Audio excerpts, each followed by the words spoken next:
Halo teman-teman semuanya, bentar ya saya mau pin post dulu.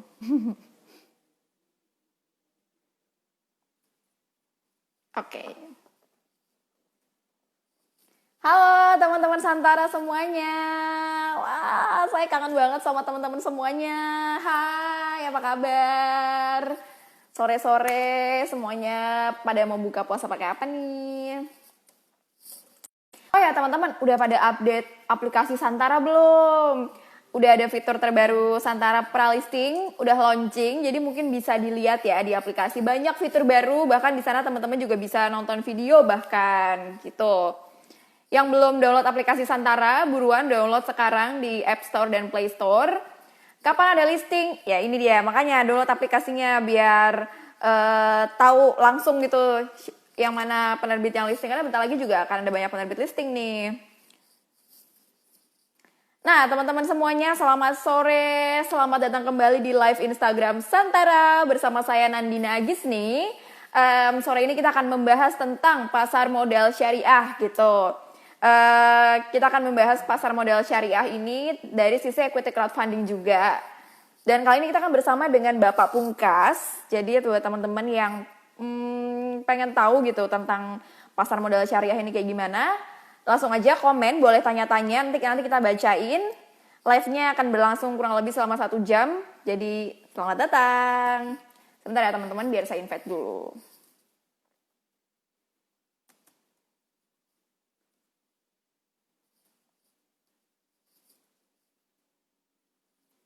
Kita tuh bakal kayak diskusi gitu loh, tren positif perkembangan pasar modal syariah di Indonesia tuh kayak gimana sih gitu.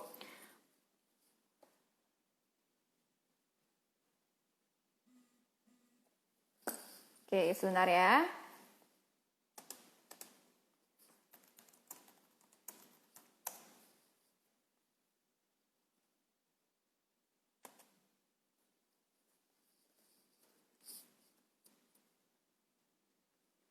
Buat teman-teman di sini yang join, apa sih yang teman-teman tahu tentang pasar modal syariah?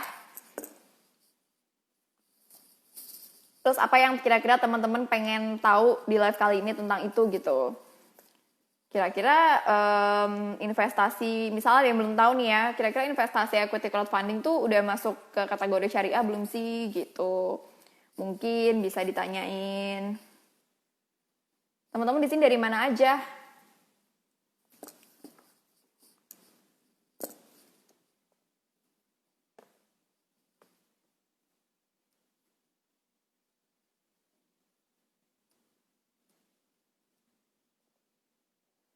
Oke, tunggu bentar ya teman-teman, kita invite dulu.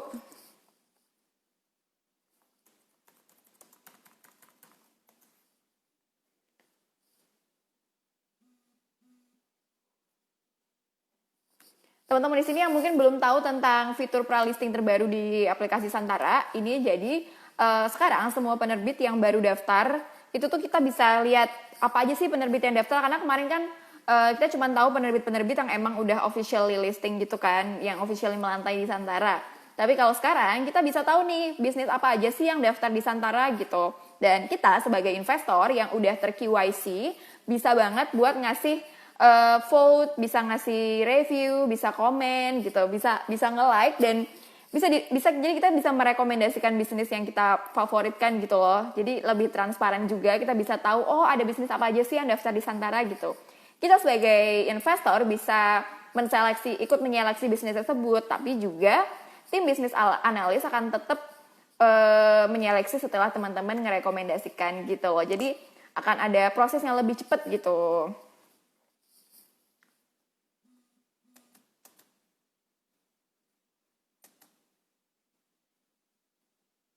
Nah, fitur Santara Pralisting ini udah mulai di launching hari ini. Jadi teman-teman mungkin bisa lihat, karena dari yang saya tahu ini ada 4 sampai 5 penerbit terbaru sih yang akan ada di saham Pralisting gitu. Dan di saham Pralisting ini teman-teman belum bisa beli, cuma teman-teman bisa pilih gitu, bisa voting, dan nanti bisnis yang dapat voting terbanyak akan melantai lebih cepat di Santara gitu loh. Dan mereka akan bisa duluan masuk ke dalam seleksinya tim bisnis analis kita gitu. Dan karena direkomendasikan oleh teman-teman, mungkin akan ada faktornya tuh akan ada lebih banyak untuk bisa diterima gitu, untuk bisa melantai di Santara. Bagaimana caranya ikut urun dana di Santara? Kalau Anda pebisnis, bisa langsung aja ke websitenya Santara.co.id atau di aplikasi juga bisa. Nanti di situ bisa langsung daftar. Di situ ada menu daftar, langsung aja daftar bisnisnya. Karena di sana juga nanti ada administrasi, syarat administrasinya gitu. Kalau misalnya belum jelas, bisa langsung DM ke Santara.co.id ke Instagram ya. Nanti akan dibales.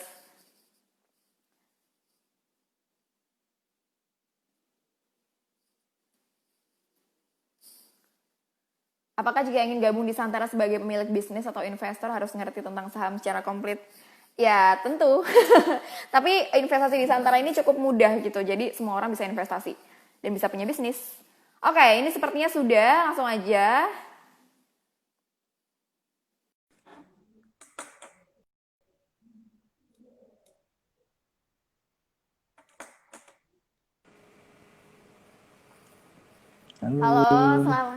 Halo, selamat sore Pak Pungkas. Selamat sore, Assalamualaikum warahmatullahi wabarakatuh. Waalaikumsalam warahmatullahi wabarakatuh. Pak Pungkas, apakah Pak Pungkas ada headset? Ini lagi pakai headset? Oh pakai headset ya. Oke, baik. Teman-teman semuanya Nempel di. apakah iya, teman-teman semuanya apakah clear suaranya? Clear ya, teman-teman ya. Oke. Pak Pungkas, bagaimana kabarnya? Alhamdulillah baik, sudah. Alhamdulillah. Baunya udah menyerupai dengan bau rumah nih. Saking lama banget di rumah Saking ya Pak lamanya ya? di rumah, iya betul. Saking lamanya. Lagi sibuk ngapain aja ini Pak Pungkas?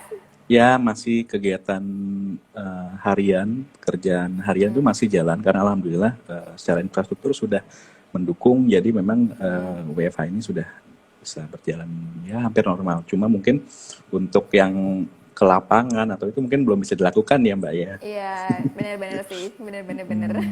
Yang penting waktu pas WFH ini semuanya tersistem dengan baik ya Pak ya. Iya betul.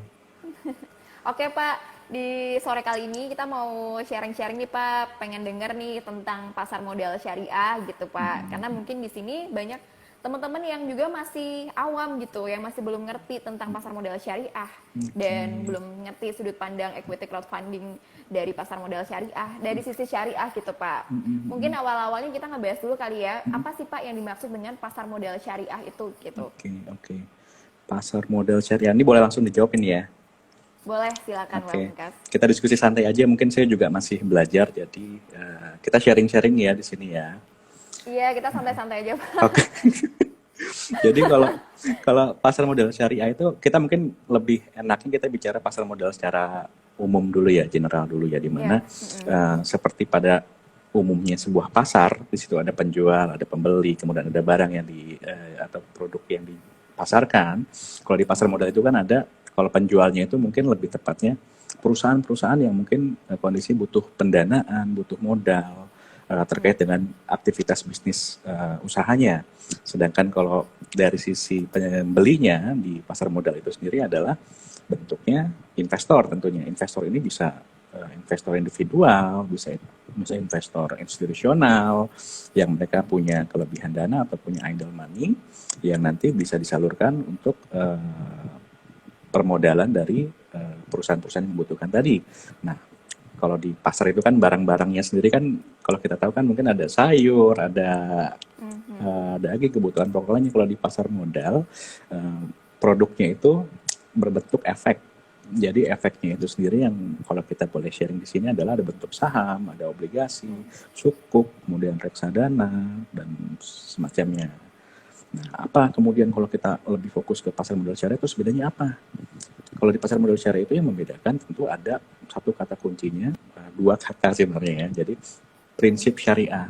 Jadi untuk pasar modal syariah di situ yang membedakannya adalah penerapan prinsip syariah pada setiap kegiatan, pengelolaan, transaksi, kemudian mekanisme produknya. Itu yang menjadi pembeda yang sangat signifikan ya antara pasar modal syariah dengan pasar modal yang pada umumnya. Mungkin dari situ dulu ya. Kemudian apa sih prinsip syariah ini? Prinsip syariah yang diacu oleh pasar modal di Indonesia, pasar modal syariah merupakan prinsip syariah yang didasari oleh fatwa-fatwa yang diterbitkan oleh DSN MUI. Jadi OJK sendiri pun juga kan tidak punya ekspertis di bidang kesyariahan ya. Mungkin ekspertisnya ada di Bapak dan Ibu di DSN MUI, dan mereka menerbitkan fatwa-fatwa. Nah, fatwa-fatwa itulah kemudian diabsorb oleh pasar modal syariah untuk diimplementasikan pada industri pasar modal syariah. Bisa dalam bentuk produk, kemudian pengelolaan, pelakunya juga ada juga khusus pelaku pasar modal syariah. Mungkin seperti itu, Mbak. Oke, oke, oke, oke, oke. Kalau misalnya kita kembali ke dasar yang sering menjadi pertanyaan nih Pak, sebenarnya tuh hukum menjual atau membeli saham bisnis itu dalam Islam seperti apa sih Pak? Hukum menjual, maksudnya gimana, Mbak? Ini Pak, sebenarnya hukum dasarnya nih Pak, pondasi hukum menjual dan membeli dalam Islam itu tuh sebenarnya tuh gimana Pak? Ada nggak rules-nya gitu? Untuk mungkin itu Oke. menjadi pondasi juga dalam pasar Ya, modal syariah ya, gitu. betul. Jadi kalau kita kembali lagi ke prinsip syariah ya, Mbak ya. Mungkin prinsip syariah itu fatwanya juga sudah ada, fatwa 40 dan 80 khususnya untuk yang mengatur saham syariah dan transaksinya di pasar modal. Nah, itu memang secara spesifik sudah diatur ya di dalam ketentuan OJK maupun dengan fatwa MUI, di mana ada hal-hal atau transaksi yang dianggap bertentangan dengan prinsip syariah, diantaranya misalnya short selling, misalnya menjual ketika tidak ada barangnya gitu loh. Jadi hal seperti itu kan sebenarnya dari sisi kesyariahan juga bertentangan gitu ya. Kemudian juga misalnya transaksi atau pembelian dengan tujuan penimbunan. Nah, itu juga kan sebenarnya kalau dari prinsip syariah itu hal yang bertentangan, karena kan itu kan merugikan mungkin pihak-pihak lain. Mungkin contohnya seperti itu, Mbak. Oke, oke. Terus apa sih Pak indikator sebuah saham di perusahaan gitu di IDX dinyatakan sebagai saham syariah? Oke, oke, oke, betul. Kalau sekarang ini alhamdulillah sudah secara jumlah memang cukup banyak ya, sekarang udah lebih dari setengah saham yang tercatat di IDX itu merupakan saham syariah. Nah, itu kita bisa lihat mungkin kalau realnya kan ada indeks ISSI, kemudian ada JII, JI 70. Nah, mungkin kalau menjawab pertanyaan bagaimana cara membedakannya, mungkin kalau selama ini di regulator sendiri melakukan penerbitan daftar efek syariah. Daftar efek syariah tersebut berisikan list-list saham-saham yang memang secara kriteria telah memenuhi prinsip-prinsip syariah dan telah dilakukan review ya Mbak ya. Jadi mungkin boleh saya akan ceritakan proses reviewnya mungkin ya. Jadi Iya. dalam daftar efek syariah itu mungkin secara garis besar dibedakan. Ada dua jenis saham syariah. Satu yang saham yang memang diterbitkan oleh perusahaan yang kegiatan usahanya sudah berdasarkan prinsip syariah. Jadi misalnya kita kasih contoh Bank BRI Syariah, kemudian asuransi syariah. Nah, itu semua memang kan pada dasarnya mereka sudah perusahaan syariah. Jadi begitu mereka menjual sahamnya, secara otomatis saham tersebut akan menjadi saham syariah. Nah, kemudian bagaimana nih, kan sebenarnya kalau di IDX sendiri sebenarnya nggak terlalu banyak perusahaan-perusahaan yang kegiatan usahanya berdasarkan prinsip syariah. Nah, kalau misalnya untuk perusahaan yang tidak berdasarkan prinsip syariah, itu kita melakukan review. Reviewnya itu ada beberapa tahap, ada 3 tahap sebenarnya. Salah satu pertama tahapnya adalah mereview kegiatan usahanya. Kegiatan usahanya kita lihat nih, apakah melanggar prinsip syariah apa enggak. Di prinsip syariah itu memang cukup jelas ya Mbak ya. Artinya kegiatan-kegiatan usaha apa saja yang bertentangan, yang tidak boleh atau yang melanggar prinsip syariah. Di antaranya misalnya kalau kita langsung kasih contoh perusahaan rokok, kemudian perusahaan mungkin yang memproduksi minuman keras, kemudian ada lembaga keuangan yang berbasis ribawi atau tidak syariah. Nah, untuk perusahaan yang kegiatan usahanya dikategorikan tersebut itu secara otomatis tidak masuk ke dalam daftar efek syariah. Nah, jadi untuk perusahaan-perusahaan lainnya berarti di luar itu boleh, misalnya tadi makanan minuman, kemudian perhotelan, kemudian infrastruktur dan lain-lain itu masih bisa masuk, tapi nggak langsung otomatis masuk. Ada tahap kedua penyaringannya. Tahap kedua penyaringannya itu reviewnya tuh yang dilihat itu berdasarkan laporan keuangan. Laporan keuangan itu kan ada data-data pendapatan, data utang.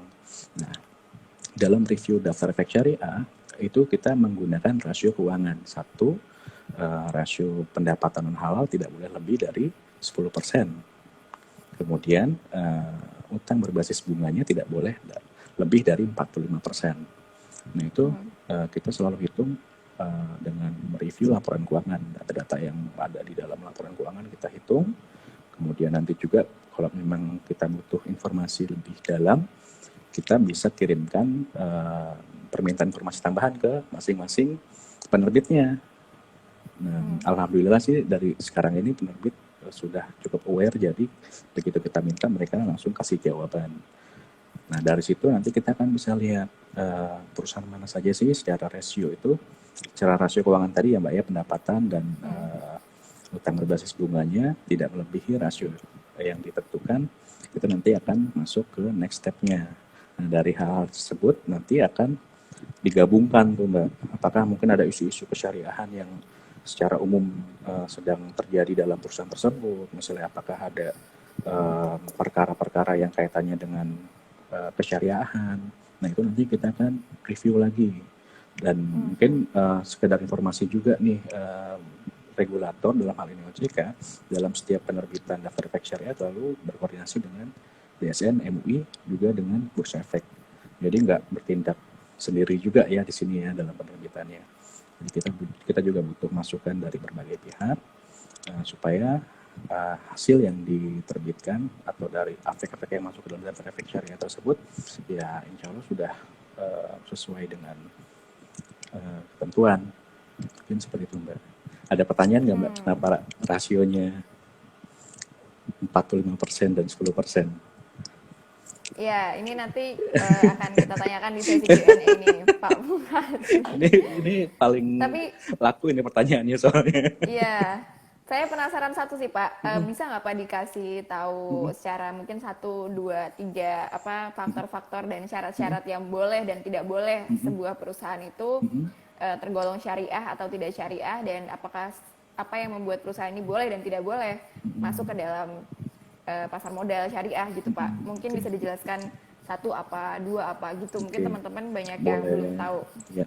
Mungkin tadi kegiatan usaha menurut saya sudah cukup jelas ya, kegiatan usahanya kan produknya apa. Nah mungkin yang sedikit kita akan butuh lebih dalam lagi biasanya di rasio keuangan tadi. Gimana cara mendefinisikan pendapatan non halal itu apa aja sih, kemudian utang-utang berbasis bunga itu apa aja sih. Nah, mungkin kalau di pendapatan non halal biasanya kita lihat perusahaan ini misalnya kan perusahaannya kan berbagai macam ya Mbak ya, artinya bisa jadi juga dia perusahaan retail yang mungkin dia juga menjual, misalnya kita bicara boleh sebut apa ya, retail lah ya, retail dia supermarket lah ya, supermarket kan dia menjual barang macam-macam ya Mbak ya. Mungkin dalam sebuah supermarket itu dia juga menjual rokok, kemudian minuman keras kan, seperti itu kan ada ya Mbak ya. Nah mungkin kalau lebih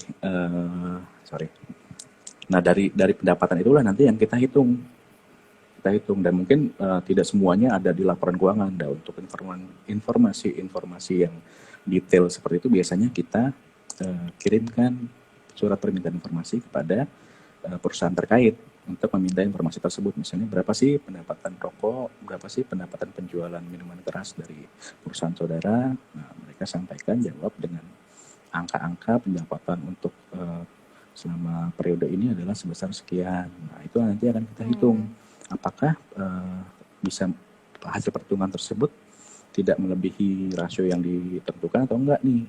Kalau misalnya ternyata sudah dihitung ternyata masih masuk, kita langsung lanjut ke next step. Nah begitu juga dengan utang berbasis bunga, rasio utang berbasis bunga. Jadi kan kalau di laporan keuangan itu ada juga liabilitas kewajiban. Nah di situ nanti kita akan lihat hutang-hutang itu dari mana aja sih. Kalau misalnya hutang-hutangnya dari pihak berelasi yang tidak dikenakan bunga itu kita excludekan dari perhitungan. Artinya kita nggak melihat perhitungan tersebut lah. Tapi kalau misalnya ada hutang yang misalnya dia ada hutang dari perbankan konvensional, kan kalau usaha kan kadang ada aja ya Mbak ya yang butuh butuh pendanaan, butuh pinjaman dari pihak mana, dan ini biasanya pihak dari bank konvensional. Bank konvensional kebetulan berbunga juga, dan itu yang kita lakukan perhitungan. Oh, ternyata hutang berbasis bunganya dari bank konvensional sebesar sekian. Nah, itu yang bisa mempengaruhi rasio tadi terpenuhi atau tidak, di mana maksimal adalah 45%. Jadi kita sih menyarankan ya, kalau misalnya memang untuk teman-teman atau yang perusahaan-perusahaan mau masuk daftar efek syariah, pinjam utangnya atau meminjamnya itu ke lembaga keuangan syariah, atau mungkin bisa juga kan kalau di pasar modal tuh banyak juga penerbit atau emiten itu yang menerbitkan obligasi, kemudian menerbitkan sukuk. Nah, ini bedanya tadi yang tadi saya sampaikan. Kalau di pasar modal syariah itu kan bentuknya sukuk ya Mbak ya, artinya sudah sesuai syariah. Nah, kalau misalnya dia menerbitkan sukuk, maka pinjaman tersebut tidak akan kami hitung sebagai pinjaman berbasis bunga. Tapi kalau misalnya menerbitkan obligasi, maka pinjaman tersebut atau utang obligasi tersebut akan kita perhitungkan dalam menentukan rasio 45% tadi. Mungkin sebagai contoh realnya seperti itu. Berarti ini menjawab pertanyaannya si Aris Muhammad _Fadil ini ya Pak ya. Oke. MUI membolehkan emiten yang modalnya tidak lebih dari 45% Betul. modal dari riba masuk dalam emiten syariah. Dasarnya apa Mas? Hitungan persentase begitu dari mana? Oke, sudah dijawab ya. Iya. Nah, Mas, boleh nggak dikasih tahu contoh-contoh saham apa aja yang udah masuk ke dalam kategori syariah saat ini? Disebut aja tidak apa-apa, Pak. Gimana, Mam?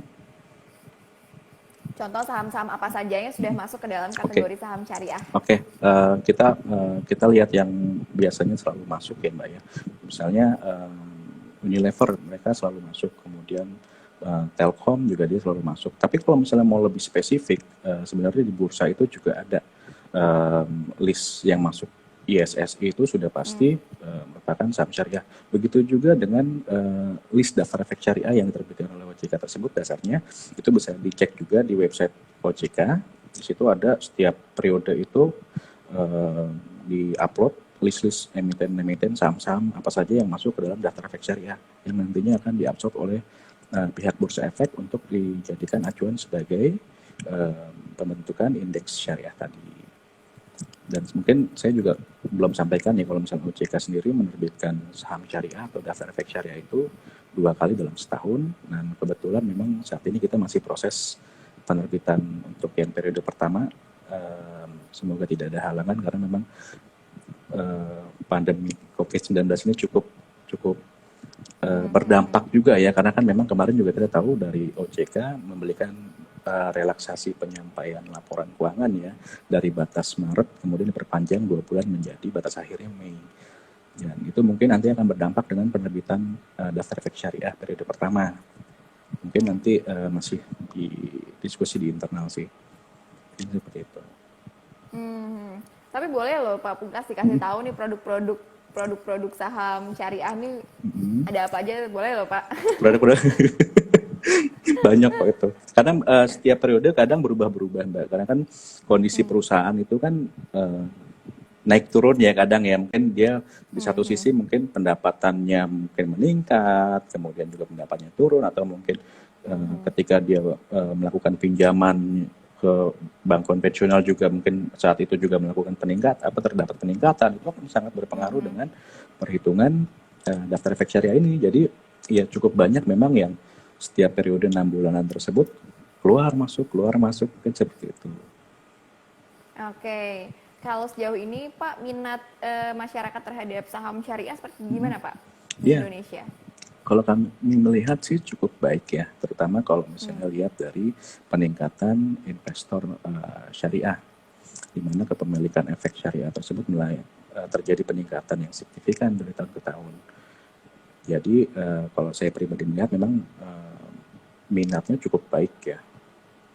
Apalagi kan sebenarnya secara kondisi juga negara kita kan didukung dengan jumlah penduduk muslim terbesar di dunia. Mungkin itu menjadi salah satu faktor yang menentukan hal tersebut. Meskipun secara basis investor untuk saham syariah itu lebih luas. Kenapa saya bilang lebih luas? Mungkin untuk investor-investor yang syariah, yang benar-benar harus menginvestasikan kepada efek syariah, ketika ada efek yang tidak masuk ke daftar efek syariah, saham yang tidak masuk daftar efek syariah, otomatis kan mungkin nggak bisa itu ya invest ke situ ya. Tapi kalau misalnya, tapi yang investor non syariah kan bisa. Nah, sebaliknya kalau untuk yang masuk daftar efek syariah, investor syariah bisa, tapi yang investor non syariah juga bisa juga masuk situ kan. Jadi secara basis investornya lebih luas dibandingkan dengan saham-saham yang tidak masuk ke daftar efek syariah. Oke, kalau dari pasar modal syariah sendiri nih Pak, apa aja sih program atau kegiatan yang dilakukan dalam menumbuhkan budaya investasi juga? Iya. Apakah ada nggak kegiatan-kegiatan tertentu yang dilakukan? Oh, banyak sekali kegiatan-kegiatannya ya. Mungkin itu salah satu kegiatan yang cukup rutin juga dilakukan oleh pasar modal syariah. Mungkin ya untuk meningkatkan literasi kepada masyarakat terkait pasar modal syariah, tidak hanya dilakukan kepada pelaku-pelaku pasar, tapi juga dilakukan kepada institusi pendidikan, akademisi, kemudian mahasiswa, pelajar. Nah, mereka itu juga kan kadang secara teoritis mungkin saat ini kan belum banyak banget ya kampus-kampus atau mungkin mata kuliah khusus yang mempelajari pasar modal secara umum dan pasar modal syariah secara khusus. Nah, mungkin di situ dari pasar modal syariah melakukan sosialisasi, penyuluhan, termasuk juga mungkin dari Instagramnya juga di pasar modal syariah. Nah, di sini mungkin teman-teman bisa follow juga ya. Di sini banyak informasi-informasi yang menarik juga dan terupdate terkait pasar modal syariah, dan mungkin nanti bisa tanya-tanya juga di situ. Di Instagramnya pasar_modal syariah ini ya Pak ya? Betul. Oke, teman-teman bisa follow di situ buat tahu lebih banyak lagi tentang pasar modal syariah. Nah, kalau ini Pak, konsep pasar modal syariah ini tuh bisa nggak sih diimplementasikan di semua pelaku bisnis maupun buat investor kecil? Buat investor kecil, saya rasa kan itu ikut ke ketentuan di bursa efek ya. Artinya kalau pasar kita bicara saham umumnya ya, kalau saham umum yang ada di bursa efek, tentu kan investor-investor kecil sekarang harga saham pun juga sekarang bervariatif, di mana pembelian lotnya pun juga nggak sebanyak lot sebelumnya. Jadi saya rasa sih untuk itu sudah secara infrastruktur sudah memungkinkan. Tapi kalau kita bicara ke equity crowdfunding terkait dengan saham syariah, ya secara ketentuan kan sebenarnya dimungkinkan, di mana efek yang ditawarkan dalam platform crowdfunding dapat berupa efek syariah yang diterbitkan oleh penerbit syariah.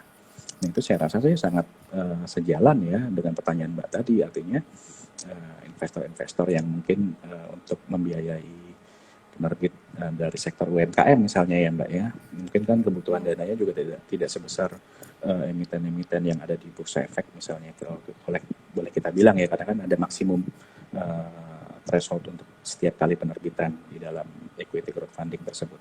Dan saya rasa sih di situ bisa diimplementasikan sebenarnya. Oke. Kalau equity crowdfunding sendiri nih Pak, kalau dari sisi pasar modal syariah itu sudut pandangnya gimana Pak menurut Pak Pungkas? Wah, ini menarik banget ini memang. Equity crowdfunding ini produk baru ya, baru, dan sekarang ini juga masih sedikit ya yang berizin dari OJK. Nah, kami lihat memang dari sisi ketentuan equity crowdfunding tersebut, tadi saya sudah sampaikan, sudah mengakomodir penerbitan efek syariah. Artinya di situ boleh perusahaan-perusahaan UMKM syariah yang mau menjual efek syariah kepada masyarakat bisa melalui equity crowdfunding. Nah, di sini saya rasa potensinya dari sisi ketentuan sudah sangat memungkinkan ya Mbak ya.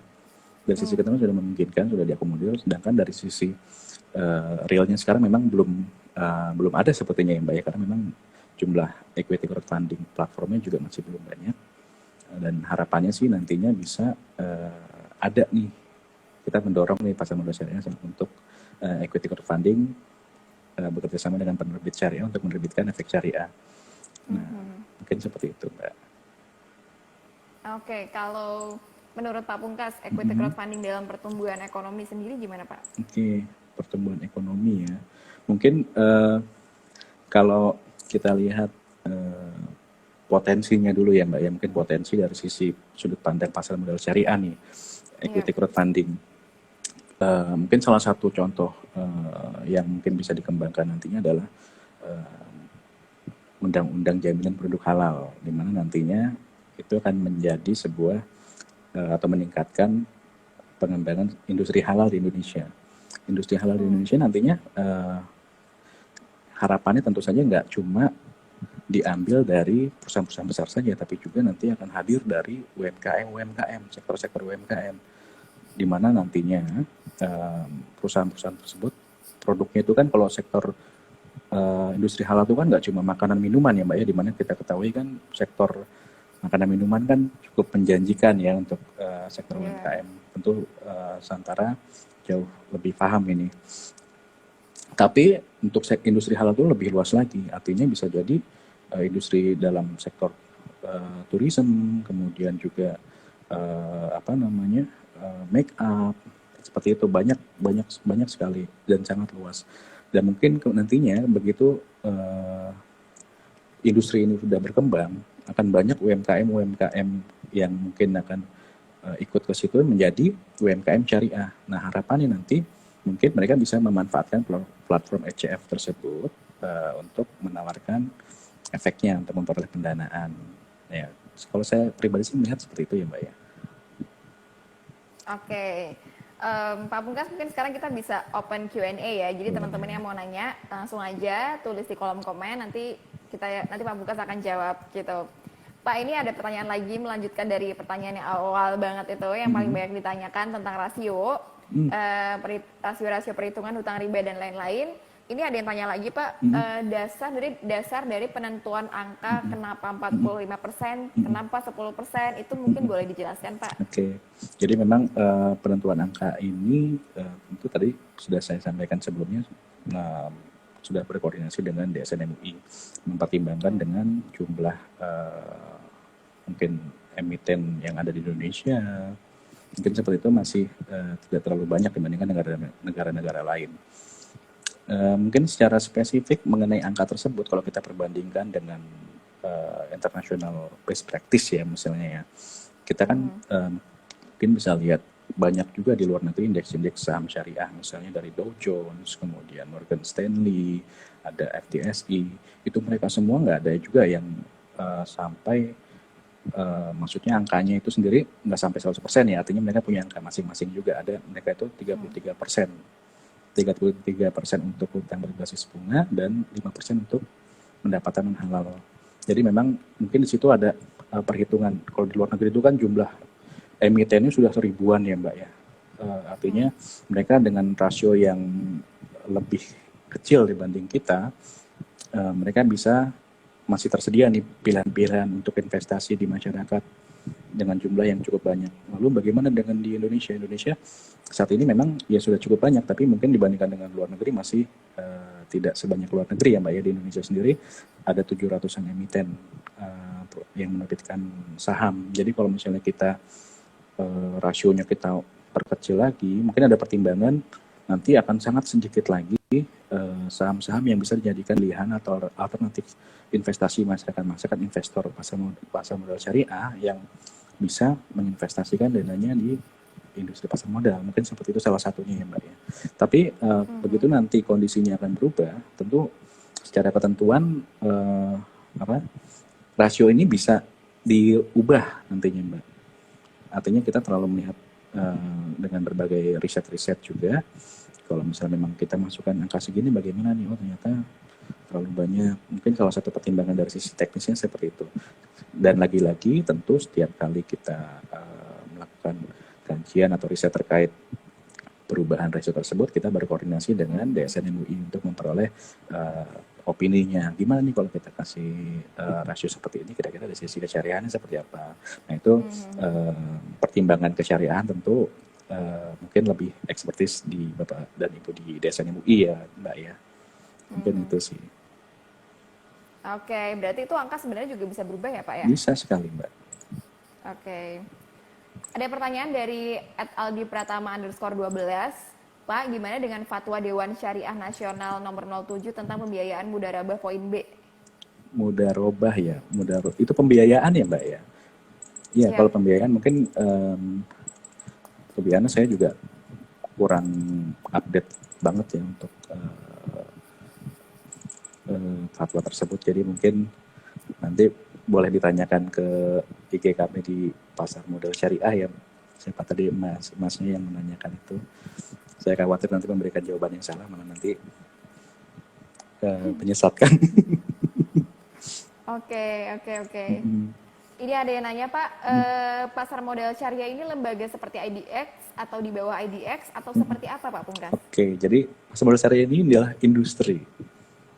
Industri yang lebih spesifik di dalam industri pasar modal. Jadi di dalam industri pasar modal itu kan tadi saya sebutkan ada IDX, ada ke P, ke C, ada OJK juga. Itu nggak ada bursa efek syariah itu belum ada ya. Kemudian ke C syariah juga belum ada. OJK syariah juga belum ada. Tapi mungkin regulator-regulator di OJK ada bagian yang pengembangan pasar modal syariah, kemudian di IDX juga ada pengembangan pasar modal syariah, di situ juga produknya juga ada ada ISSI, indeks ISSI, kemudian dari sisi produknya juga nanti ada dipecah. Misalnya kalau reksadana itu di syariah ada reksadana syariah. Nah, mungkin seperti itu Mbak. Jadi lebih tepatnya pasar modal syariah ini adalah sebuah industri. Oh, industri ya Pak ya. Betul. Jadi ada pertanyaan deh. Gimana Pak? Lanjutkan Pak. Jadi sebenarnya dengan masuk ke IDX sendiri ya di situ ada pilihan pasar modal syariah di dalamnya itu ada di dalam IDX itu sendiri. Oke. Berarti sebenarnya ada di dalam IDX sendiri ya Pak ya? Ya kalau misalnya mau beli saham-sahamnya ya, kemudian untuk produk-produknya juga nanti ada sukuk, ada reksadana syariah, ada di manajer investasi, ada di perusahaan sekuritas. Artinya pelakunya itu kurang lebih masih sama dengan yang ada di pasar modal. Jadi kayak sharing platform. Bisa lewat pasar modal syariah ini ya Pak ya? Betul. Oke. Ada pertanyaan dari Raditya Tio. Pak, syariah sama konvensional hitungan akhirnya lebih murah yang mana ya? Apanya nih dari sisi hitungan akhirnya? Kalau dari sisi saham tentunya kan ya tergantung itunya ya, tergantung perusahaan penerbitnya ya. Maksudnya bagaimana kinerjanya. Artinya dalam penentuan saham tersebut menjadi syariah atau tidak, itu tidak melakukan perhitungan mana yang menguntungkan bagi investor. Tentu saja investor perlu melakukan analisis lebih lanjut kira-kira mana di antara saham-saham yang masuk ke dalam kategori saham syariah yang mungkin dari sisi gain-nya mungkin lebih mendapatkan gain lebih tinggi atau seperti itu.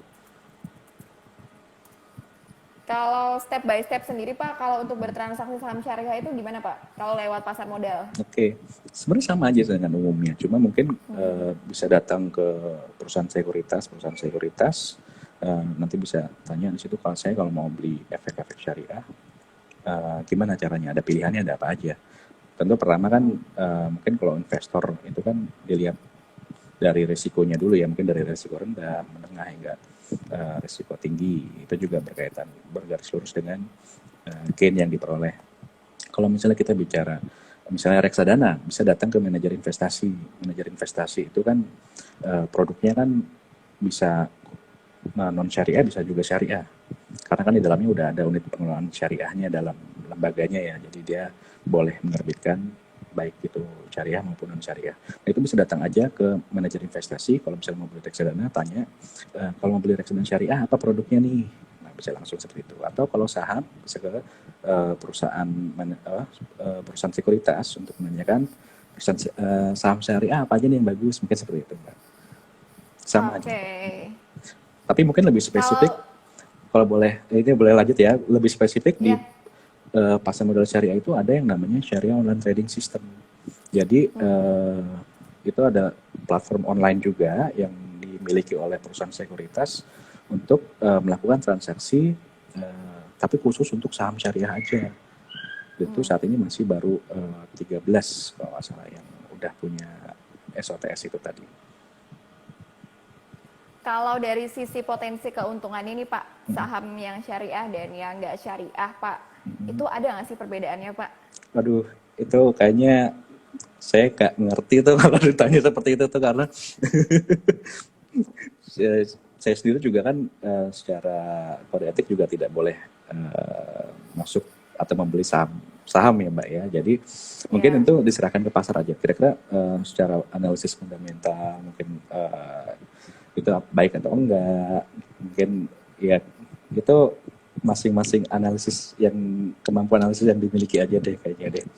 Tapi kan kalau di bursa sendiri kan udah dipecah-pecah sebenarnya dari indeks syariah itu. Ada indeks syariah ISSI di mana semua saham syariah itu masuk ke dalam indeks tersebut. Ada juga ya IDX 70 dan IDX 30. Nah itu dipilih berdasarkan likuiditas sahamnya, kemudian kapitalisasinya. Mungkin dari sisi prospeknya mungkin ada di indeks-indeks tersebut ya Mbak ya.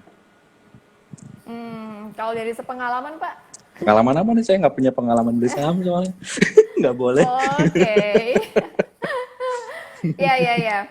Kalau ini ada pertanyaan juga dari @Devan Susilo, untuk para pemula yang bermodal kecil, apakah bisa ikut saham syariah, Pak? Oh boleh, bisa sekali, bisa sekali. Karena kan ya tadi saya sampaikan, sekarang kan minimum investment itu kan juga sudah kecil ya Mbak ya, maksudnya sudah kecil. Tinggal sebenarnya kan sama aja dengan syarat minimumnya itu sama aja dengan saham yang non syariah. Tinggal begitu masuk melakukan pembelian atau memilih efek apa aja atau saham apa aja yang mau dibeli, nah disitulah kira-kira nih saham masuk daftar efek syariah atau enggak. Nah mungkin filteringnya ada di situ. Secara umum sih sama dengan pasar modal non syariah. Kalau saham syariah kan juga pasti kan akan direview ya Pak ya, Betul. direview dalam jangka waktu tertentu. Betul. Nah itu tuh biasanya review sahamnya berapa minggu sekali Pak? Review sahamnya kita berdasarkan laporan keuangan yang disampaikan ke regulator. Jadi kalau regulator OJK itu kan mewajibkan 2 kali penyampaian laporan keuangan. Laporan keuangan tahunan dan tengah tahunan. Kalau laporan keuangan tahunan itu kan sampai dengan 31 Desember ya. Kemudian kalau tengah tahunan itu sampai dengan 30 Juni.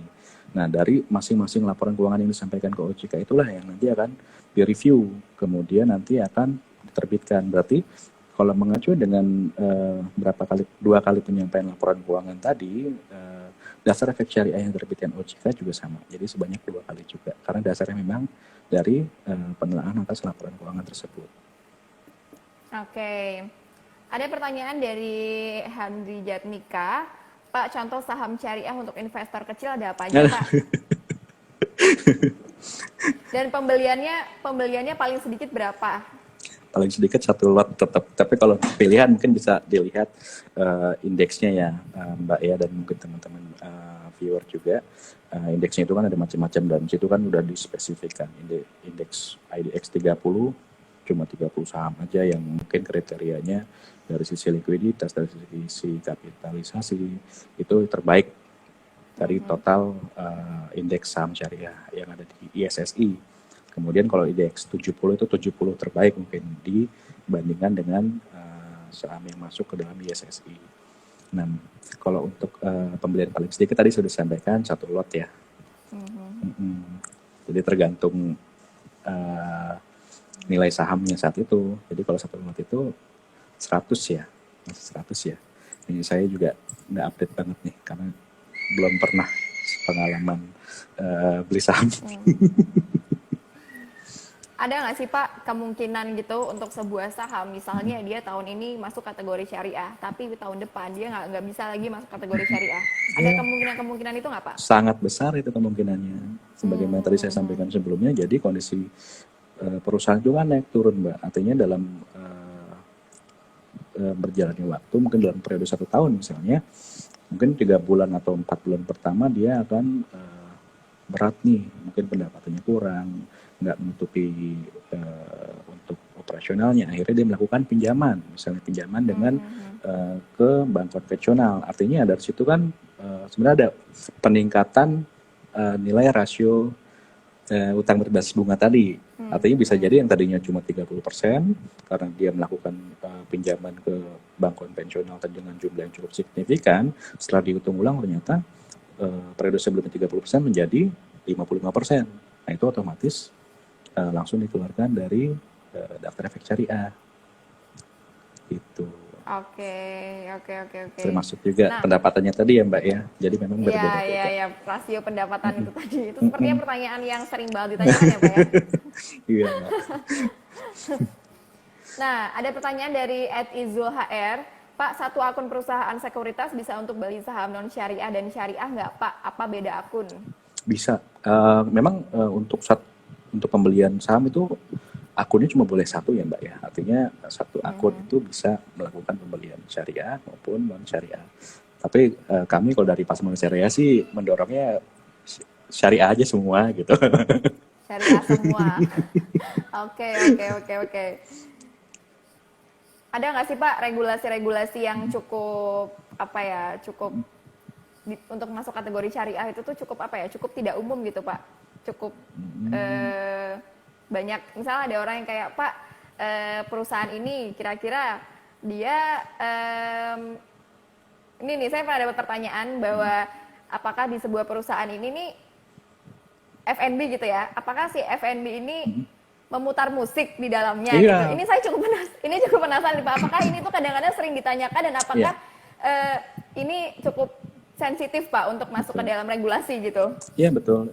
Jadi memang secara spesifik hal-hal tersebut mungkin tidak dimasukkan ke dalam regulasi, tapi secara pelaksanaan kami punya pedoman kerja yang sekali lagi pedoman kerja tersebut juga kami diskusikan dengan DSN MUI, di mana poin-poin secara detail situ apa aja sih yang memang sebenarnya secara spesifik itu dilarang, tapi kita bukan nggak bisa ya, mungkin belum saatnya untuk dimasukkan ke dalam regulasi. Misalnya contohnya kalau kita boleh bilang perhotelan ya Mbak ya, kita ya mungkin kita nggak tutup mata, saat ini perhotelan juga kan ada kelas-kelasnya ya, mungkin juga ada perhotelan yang mungkin kelas melati atau kelas apa yang dimana di situ memberikan layanan misalnya memberikan tayangan film-film dewasa, atau mungkin di situ ada tentu saja ada penjualan minuman-minuman keras, dan itulah yang mungkin nanti kita lakukan permintaan informasi. Mungkin apakah saudara ada bisnis-bisnis atau layanan-layanan seperti ini. Nah, kalau misalnya memang ada, ya itu otomatis kita keluarkan. Cuma memang secara regulasi, secara spesifik tidak dijabarkan.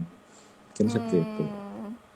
Tapi berarti ada ya Pak ya, itu apa hal-hal seperti itu tuh berarti memang banyak yang menyinggung gitu loh, banyak yang menjadikan itu sebagai pertimbangan ya Pak ya. Betul sekali. Nah, akadnya sendiri nih Pak, untuk akad yang digunakan dalam penerbitan efek syariah itu tuh apa sih Pak? Akadnya nggak ada akad ya, cuma mungkin ya itu dia, kalau misalnya kita balik ke akadnya mungkin lebih ke tadi perhitungan rasio. Misalnya contohnya perhitungan rasio utang tadi, penerbitan utang itu kan ada, kalau di sukuk itu kan ada macam-macam akadnya ya, ada misalnya mudaroba, ijaroh. Nah, akad-akad itulah yang nanti kalau misalnya akadnya itu sesuai dengan syariah, kalau namanya akad pasti insya Allah sudah sesuai syariah ya Mbak ya.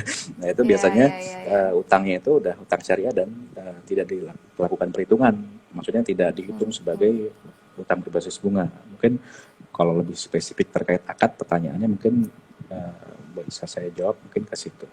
Tapi kalau secara akad saham syariah secara umum akadnya seperti ini enggak juga sih. Oh, oke. Mungkin di transaksi sahamnya ya, transaksi sahamnya mungkin ada akad-akadnya. Nah, kalau untuk teman-teman semua yang pengen belajar lebih jauh tentang pasar modal syariah gitu, pengen mulai buat beli saham-saham syariah gitu Pak, mereka harus belajar di mana Pak? Mungkin mereka harus nonton video apa atau membaca buku apa gitu, mungkin Bapak punya rekomendasi? Mungkin yang paling gampang saat ini adalah follow ke Instagramnya Pasar Modal Syariah ya. Mungkin di situ setiap hari update terus info-info terkini, kemudian ketentuan-ketentuan regulasi-regulasi terbaru itu biasanya diupdate, diulas juga, yang lama-lama juga di situ juga diulas, dan itu juga ada tanya jawab, ada video-video juga, kemudian nanti berbagai macam medsos Pasar Modal Syariah itu memang kontennya seperti itu. Di bisa juga nanti ikut ke acara-acara, kalau misalnya offline-nya ya Mbak ya, kalau offline mungkin bisa ikut ke acara-acara yang diselenggarakan oleh OJK, oleh Bursa Efek terkait dengan penyuluhan atau sosialisasi terkait dengan pasar modal syariah. Mungkin itu juga cukup banyak, cuma mungkin di kondisi pandemi kayak gini untuk yang offline mungkin sangat sulit dilaksanakan ya Mbak ya. Jadi mungkin untuk saat ini boleh deh kita masuk ke digital, masuk ke sini kita ke follow up, kita follow ke IG-nya atau medsosnya Pasar Modal Syariah, nanti di situ banyak informasi-informasinya. Mungkin itu. Oke. Oke Pak, ini waktu kita udah hampir selesai. Mungkin Pak Pungkas mau ngasih satu closing statement buat teman-teman di sini yang pengen investasi di syariah nih. Oke. Ya mungkin pertama adalah jangan takut ya. Memang investasi itu di satu sisi memperoleh keuntungan, mendapatkan manfaat, tapi juga ada risiko. Dan di situ memang dari sisi produknya sendiri udah kategorikan, dikategorisasikan nih. Misalnya untuk yang risikonya kecil mungkin bisa masuk ke reksadana syariah yang pendapatan tetap, terproteksi, mungkin seperti itu. Tapi kalau misalnya mau yang bersemangat banget nih, mungkin bisa masuk ke saham syariah atau mungkin reksadana. Tapi kalau reksadana itu mungkin lebih relatif rendah ya risikonya ya, karena memang kan itu udah ada yang mengelola dari manajer investasi. Nanti tinggal dipilih aja. Jenis-jenis reksadana syariah pun juga ada berbagai macam. Ada reksadana syariah saham, ada reksadana syariah sukuk, reksadana syariah pendapatan tetap, mungkin seperti itu. Oke, Pak Pungkas, terima kasih banyak atas sharing-sharingnya sore ini. Iya. Cukup mencerahkan teman-teman semua yang mungkin masih belum tahu nih apa-apa tentang pasar modal syariah gitu. Terima kasih banyak Pak Pungkas atas ilmu-ilmunya. Ya, jadi teman-teman semua yang misal pengen tahu tentang pasar modal syariah dan pengen mulai buat investasi di situ, langsung aja buka di pasar_modal_syariah ya Pak ya? Betul. Oke, Pak Pungkas, terima kasih banyak atas waktunya sore ini. Sama-sama. Selamat ngabuburit. Iya, selamat ngabuburit. Semoga kita bisa kolaborasi lagi di lain waktu ya, Pak Pungkas ya. Tentu. Ya, oke. Pak Pungkas, semoga selalu sehat dan semoga semuanya lancar ya, Pak ya. Sama-sama. Semuanya semoga sehat semua ya, Mbak ya. Oke, sehat semua. Terima kasih Pak Pungkas. Saya remove ya Pak ya. Baik, terima kasih. Assalamualaikum warahmatullahi wabarakatuh. Terima kasih. Waalaikumsalam warahmatullahi wabarakatuh. Selamat sore Pak. Selamat sore. Halo teman-teman semua, itu tadi adalah live sharing-sharing bersama Pak Pungkas sebagai pelaku di pasar modal syariah. Jadi teman-teman semua yang pengen tahu lebih banyak tentang itu, langsung aja follow Instagramnya @pasar_modal_syariah. Di sana teman-teman bisa tahu lebih banyak dan tereducate lebih banyak tentang itu. Nah teman-teman semuanya, terima kasih banyak sudah berpartisipasi di live sore ini. Besok akan ada live bersama Dr. Tirta jam 9 malam. Jadi langsung aja dipantengin karena mungkin akan seru banget ya. Saya juga gak sabar. Dan saya juga gak sabar karena fitur pralisting ini sudah muncul gitu. Sudah bisa dilihat di aplikasi Santara, dan aplikasi Santara sekarang juga sudah baru tampilannya. Langsung aja update buat teman-teman yang belum update. Sebentar lagi juga akan ada penerbit terbaru yang keren-keren banget. Jadi ada banyak banget deh surprise dari Santara. Jadi langsung aja download aplikasi Santara yang belum download, dan terus update di Instagram media sosialnya Santara @santara_id dan Facebook Santara Indonesia.